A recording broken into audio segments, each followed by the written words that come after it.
Olá pessoal, esse aqui é o canal Terra Firma Society. Eu vou convidar você para deixar o seu like, seu dislike, se inscrever no canal, acionar o sininho, indicar para as pessoas, ficar um pouquinho mais de longe. Assim.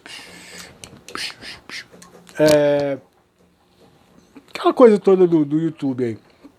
Hoje no Eu Recomendo 8 de Istambul, da Netflix.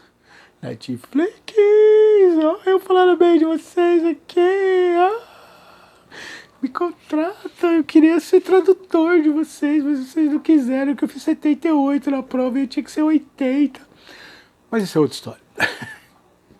Falaremos de negócios depois, Netflix.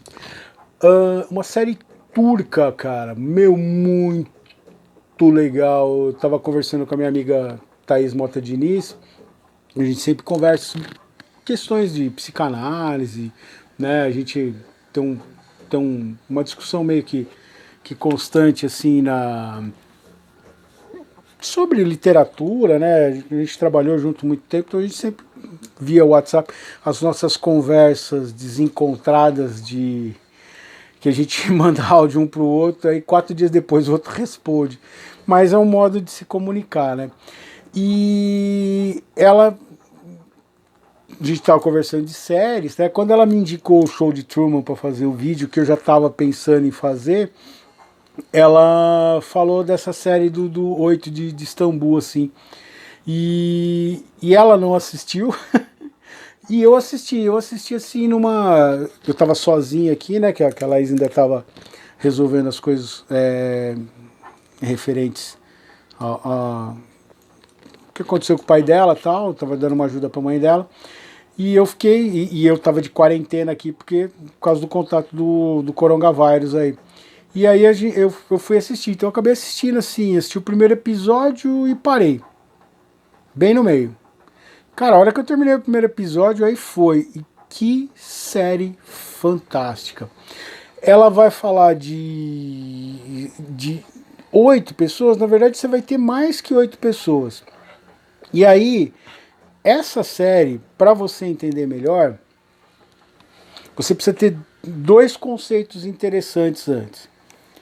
Entender que é uma série turca, e a Turquia está vivendo um momento muito peculiar. Ela é nova, tá? Ela é de 2020. Ela é uma série, e a Turquia está vivendo um momento muito peculiar na história dela, porque ela meio que está numa meio ditadura, né? Porque, como eu fiz os outros vídeos o cara hoje resolveu serrar agora na hora do vídeo aqui, que inferno. O que acontece? Na Turquia, como tiveram aqueles momentos que eu falei das revoluções árabes, e eu disse no vídeo lá do Putin, disse o vídeo da Ucrânia, e como aconteceu aqui no Brasil, geralmente o Henry Bugalho ele fala muito isso, que quando cai um sistema político, que ele é derrubado por uma revolução, geralmente o grupo que está mais organizado toma o poder desse lugar. Foi o que aconteceu na Ucrânia, né? Que você vai ter um governo de extrema direita. Nos outros vídeos, quando eu falei Bulgária, é Hungria, tá? Eu errei lá nos vídeos, eu quis me referir aos governos da Hungria, que foi uma coisa que aconteceu também.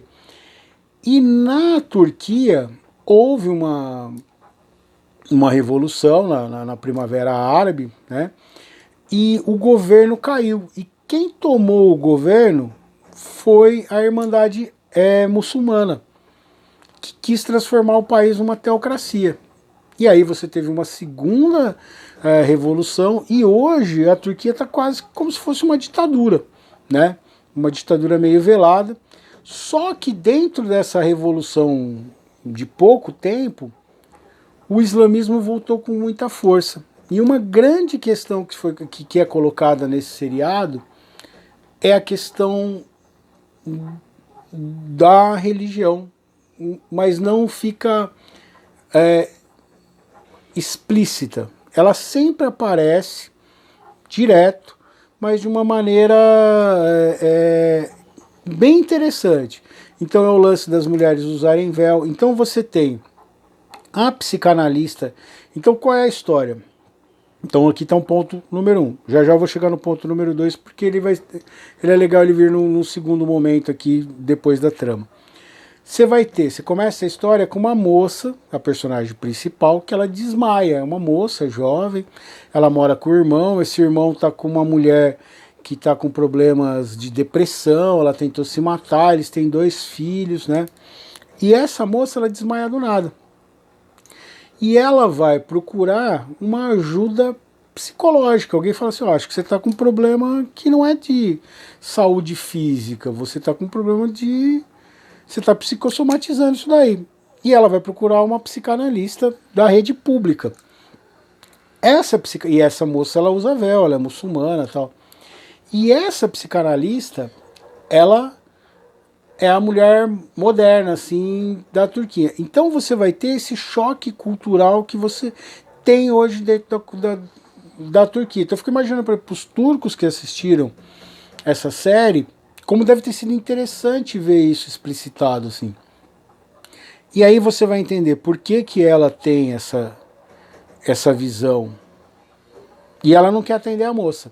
E aí você vai perceber, e ela passa com uma outra psicanalista, porque o psicanalista tem que fazer a terapia também, que também não usa turbante, que não usa véu, né, perdão, que ela não usa véu, e ela começa a questionar por que o véu a incomoda. Só que essa moça, ela também tem um problema na família dela com uma irmã, e ela é vista como uma pária pela própria família por não seguir a cultura muçulmana. Então uma tensão constante nessa série é essa questão de você ser ou não muçulmano. E como que os muçulmanos, as pessoas que estão dentro desse sistema religioso, veem a pessoa como uma traidora, assim, o parente e tal. Vão ter várias situações. E esse seriado, ele tem umas coisas assim super tênues de carinho. Eu até falei no vídeo lá da Sabrina, né? Falei que meu pai tinha uns momentos, meu pai, o pai da Laís, né? Que posteriormente eu acabei tendo uma relação muito próxima, de fazer... Tem uma cena assim que tem um casal, né? O Odia. Odia é tipo um líder espiritual, um diácono, assim, de um grupo, um pastor, assim, de um determinado grupo para atender espiritualmente os muçulmanos. E ele e a mulher dele estão viajando assim tipo numa towner, é uma towner mesmo. E ela tá comendo uma mexerica. E aí ela pega, e você vê que ela tá gostando, aquela mexerica tá gostosa, e ela tira um gomo e dá pra ele, assim. Então uma super cena simples, mas ali teve uma declaração de carinho, de amor, o modo como ela dá a mexerica, o modo como ele pega. Então assim, o diretor, os atores são muito legais, você vai ficando envolto com os personagens, assim, né? Essa moça, a principal, você vai ficando... você vai comprando a história dela, e você vai comprando a história de todos eles, o irmão dela, assim. E 2 coisas que me chamaram muito a atenção nesse seriado nenhuma vez ninguém diz eu te amo. Como é difícil para eles dizer eu te amo. Se declarar. E aí a grande ideia da série vai ser a dificuldade que... Aí eles vão fazer uma abordagem do turco, mas eu acho que vale para muitos de nós, né? De como eles reprimem os seus sentimentos, como eles não conversam, como eles não falam sobre o que eles estão sentindo. E essa é a grande pegada. É legal, por exemplo, uma coisa que você vai perceber na direção, nos primeiros episódios, as 2 psicanalistas, elas estão quase congeladas, assim, olhando no atendimento. Tanto a psicanalista que atende a moça que é muçulmana, quanto a psicanalista que atende a outra psicanalista. E conforme eles vão se deixando levar pelos sentimentos, como a linguagem corporal deles vai mudando na sessão. Até que cada um vai quebrando ao seu modo, mas vai quebrando, vai entrando num ponto de ruptura, no sentido de romper para chegar num novo, destruir algo para construir algo novo. Então é muito legal, é muito bonito o seriado, assim. e você vai se envolvendo com essas personagens. E cada um vai tendo o seu próprio drama, e você vai se envolvendo com esse drama, e o modo como eles... a dificuldade do diálogo até que eles vão conseguir resolver as suas situações. É muito, muito, muito legal. É um seriado que você vai olhar, você talvez não vai dar nada pra ele, mas chama Oito em Istambul. E qual que é o outro lance que é muito legal?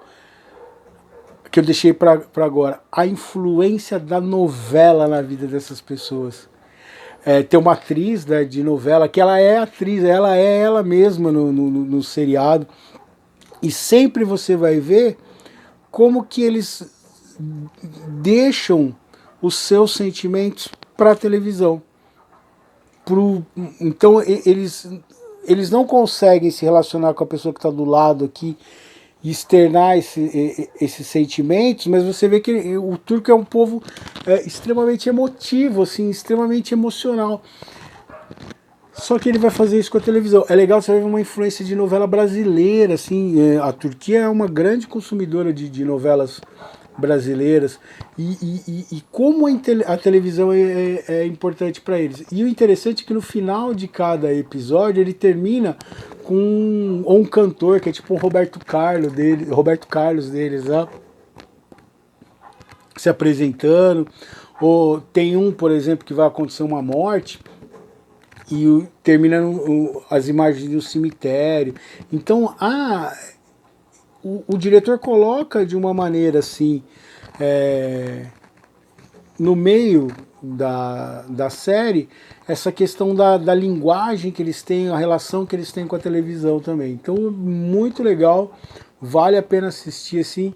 Os episódios variam, tem episódio de 50 minutos, episódio de 40 minutos, então ele vai nessa.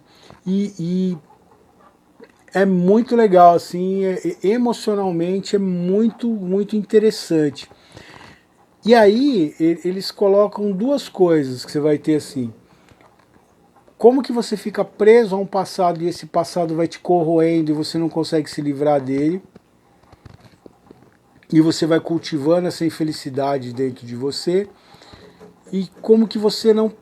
Você precisa sair desse ciclo vicioso. Para sair desse ciclo vicioso você precisa romper. E para romper você precisa se abrir com as pessoas. Pelo menos com as pessoas que você ama, assim. A cena do casal que o cara, que a mulher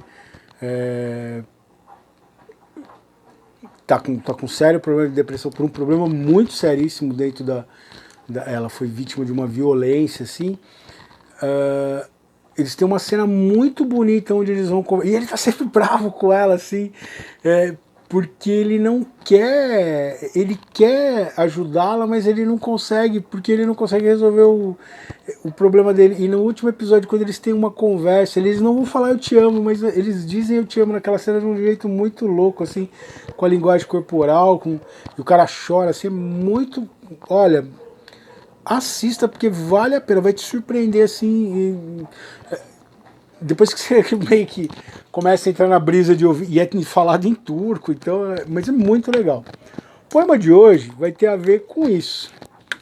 O direito de ser infeliz. Todos possuem o direito de contínua e incessantemente procurar a infelicidade nos lugares mais imperceptíveis, e com isso alimentarem o seu desejo masoquista de acharem culpados previamente condenados a responderem e aplacarem a sua inabilidade interior de quem não nasceu para desfrutar dos árduos milagres da felicidade, esculpido nas pequenas coisas do cotidiano de uma convivência impossível de ser correspondida, na escolha de caminhos opostos. Como tem gente que ama ser infeliz, como tem gente que não consegue ver o caminho para sair das armadilhas que ela mesma cria para ela. A gente precisa aprender a romper, precisa pedir socorro.